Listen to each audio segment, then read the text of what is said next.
All right. What it is, this is King Eric, the media assassin, coming at y'all with another video.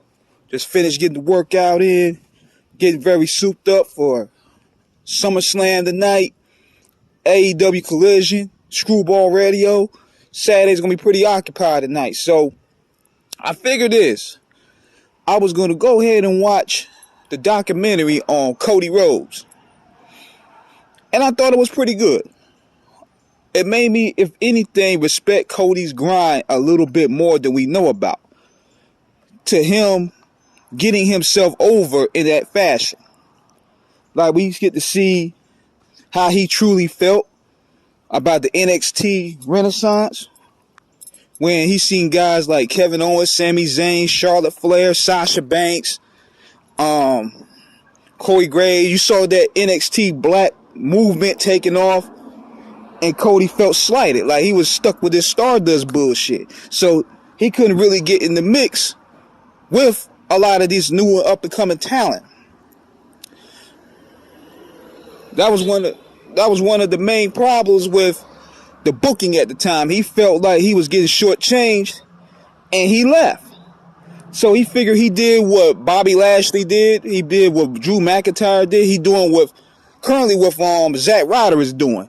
They go to the indies and they rebuild their credibility. Cause see, this is what happens. You see, the WWE is like that bad chick that will want you unless everybody else wants you.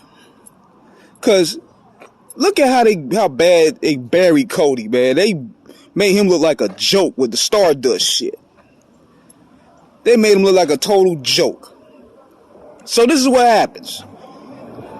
He goes ahead, he issues his release to leave the company, and he starts from scratch. He starts for the indies.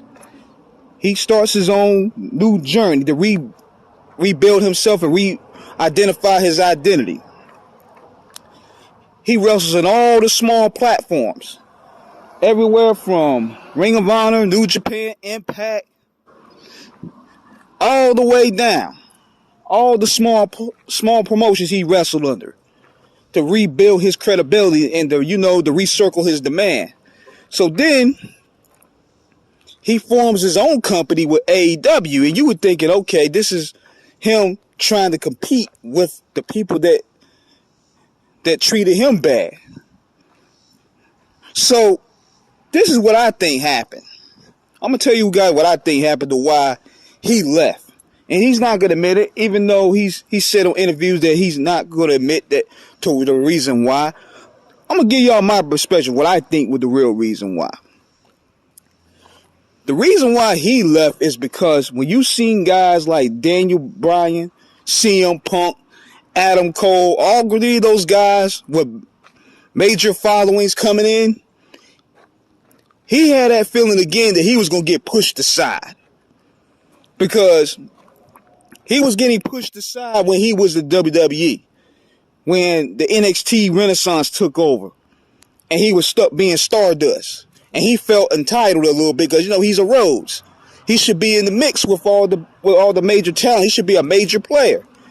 So with this situation here with CM Punk, Daniel Bryan, Adam Cole, he's gonna have to pretty much fight for his position a little bit more. Especially with those personalities. CM Punk got the type of personality where he's trying to draw.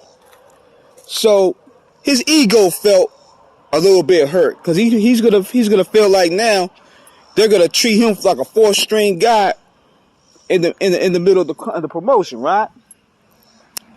So that's why he said it was the easiest decision he ever made, because he knew he would have to compete with Punk. He would have to compete with Bryan. He would have to compete with Adam Cole. And those guys are popular right now over there. Even CM Punk he's booking his own show on Saturday nights. AEW Collision with FTR. So he would have to compete with that shit. And he didn't want to. So Vince McMahon played onto his ego. Gave him a big bag of money. And the rest was history. But they're not going to flat out admit it because I think that was an agreement that him and Khan made, that they're not going to publicly address what happened. But you could easily tell that's what happened, because you go from running your own shit to go back to working under the same people that buried you, that buried your pops. You know what I mean? So I kind of thought that was very odd at first. But wrestling is a very egomatic business. And I don't think Cody had the energy to really deal with that, especially with the way things went with the Forbidden Door last year. And now we see how things is obstructing right now. You see CM Punk with his own show. Cody wasn't going to really be the focal point no more. So that's exactly what that's all about, in my opinion. Now, it could be money. It could be issues with the elite. I don't know. But that's my opinion on why I think Cody Rhodes left. And looking back now, do you guys think it was the right decision? I don't know if that was even the right decision. Because now he's stuck in a feud with Brock. We don't even know why they feuding. They're going to give us good matches, but it don't give us no direction. Like, where is he going to go from here? His character is stuck. Whereas, look at CM Punk. CM Punk, he done got his show elevated. And they doing their thing with it. Cody is basically stuck. He's still over. He's definitely over. He's one of the most popular guys there. He's selling t-shirts like crack. But he's stuck right now. I'm thinking what the original plan was. The original plan was him winning the title at WrestleMania. But he got hurt. See, two things that happened to Cody Rhodes that kind of messed up his momentum. Number one, he got injured.